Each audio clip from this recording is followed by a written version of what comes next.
Hey, Marc, Millan here. Thank you for letting me be a part of your day.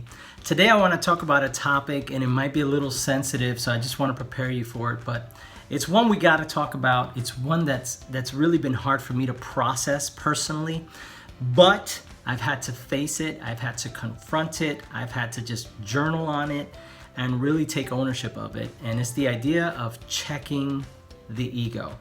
Checking the ego. As leaders, as time goes on, especially if we've had some success and some experience in things, the ego can get a little out of place and show up in situations and conversations that really don't add any value or help us succeed in winning with our teams and in what God's called us to do. So this is a hard one, so I'm hoping that your heart will be open to hearing it.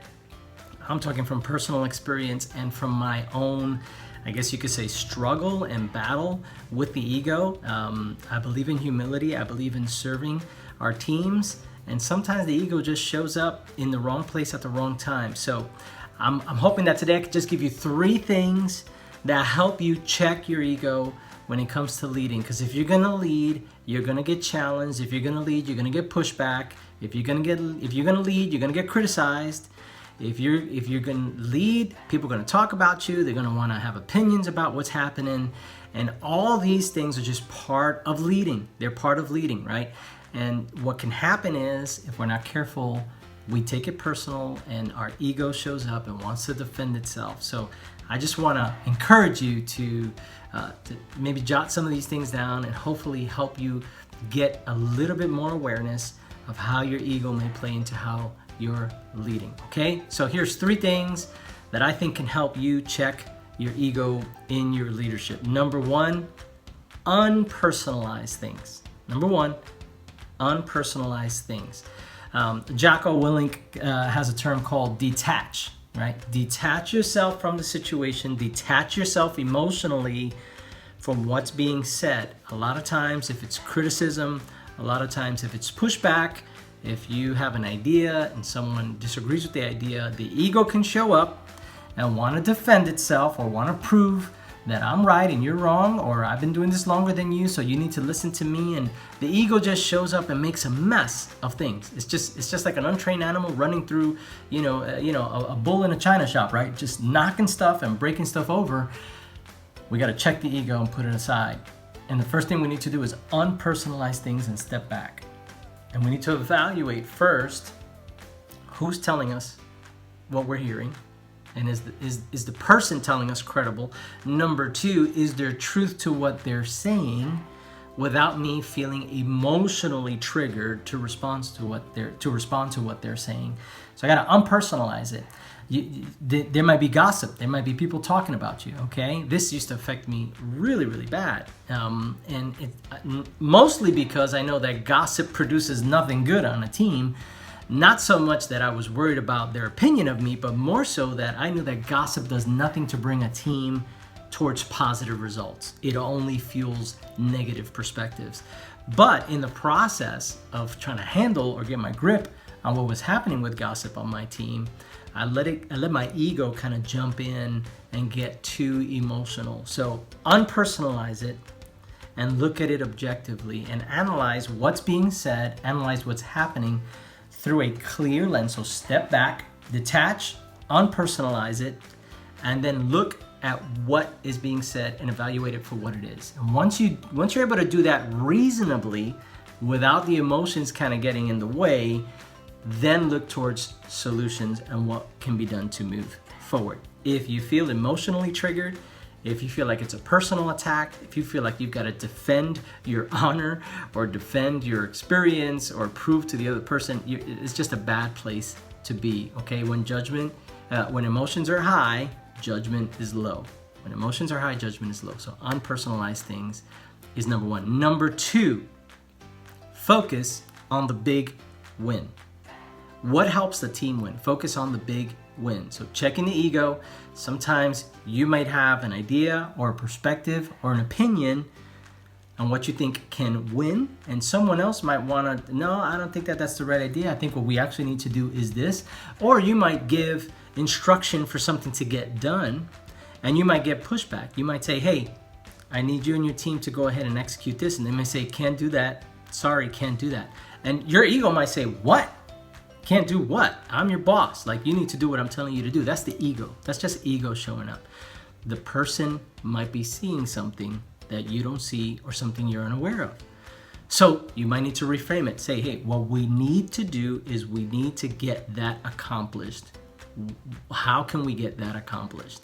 And so you're working towards the solution and the win for the team, and maybe they don't understand why that needs to happen or why they need to do it right now.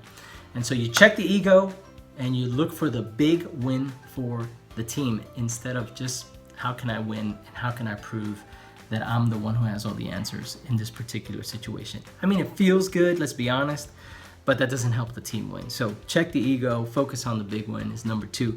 And then number 3, own what is true. Now, this is the hard one. Own what is true about you.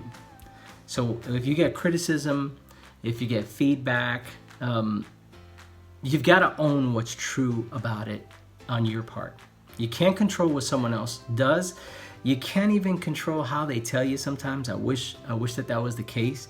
But sometimes you're going to get feedback with a person who's just not sensitive to telling you what they think. Or sometimes you might get pushback, or someone just might be not in control of their emotions, and they might express something in a way, in a moment, that just doesn't feel good to you, but it normally doesn't feel good to the ego. So you've got to, again, detach, step back, unpersonalize it, and then you just got to analyze what is true about you and what they're saying. If they've got feedback, here's the deal. If it's not true, you don't really have to worry about it. And you don't really have to kind of get all emotional and overreact, right? If it's not true. If it is true, then you shouldn't be so defensive. We shouldn't be so defensive if it is true. I mean, it's hard to hear. I know it's hard to hear, but show integrity, own it, see it and change it, and be responsible for you. And hopefully that can prove to them that you're not some egotistical, controlling leader, but that you have humility and that you're willing to grow in your own leadership. And maybe, hopefully down the line, that impacts them and helps them to be a better leader. And here's the truth of it. When people bring you stuff that make you a better leader, it can only help you win in the long term, and it can only help you be a better leader in the long term. If you overreact, if you shut it down, no one's ever going to bring you anything to help you. No one. And so we all need help. We all need perspective. I have blind spots, and you have blind spots. So we need to create an environment where things can be said and there can be some processing and ownership taken of it. As a leader, we want our team members to take ownership of any feedback or criticism we might give of them, right? So we want to come to them and give them some feedback, again, based on our relationship, based on the trust that we have. I can come up to them and say, hey, this is what I observed, and I take ownership of it. What I really was intending to happen was this, so going forward, I need you to do this. If they respond according to their ego and like, what? No, I did it right. And no, I'd rather do it this way. And, before you know it, there's this tension between us. So it's the same towards us. If someone brings us something and say, hey, when you made this call, I think it was the wrong call. I think we should have done this. Your ego can rise up and go, well, I'm the one in kind of command here, or I'm the one in charge of the team here. But that's just ego. Ego shows up and messes things up. So check the ego, unpersonalize things, focus on the big win, and then own what is true about you. And then through humility and through a lot of, mutual submission, right? Building that camaraderie within the team, you can move things forward. And hopefully your leaders around you will see your maturity, and they will see your ability to grow, and they will be inspired to grow and walk humbly as well. We got to lead by example. That's part of the deal. And part of that comes with checking the ego. So I know that was a tough one, but it's been tough on me.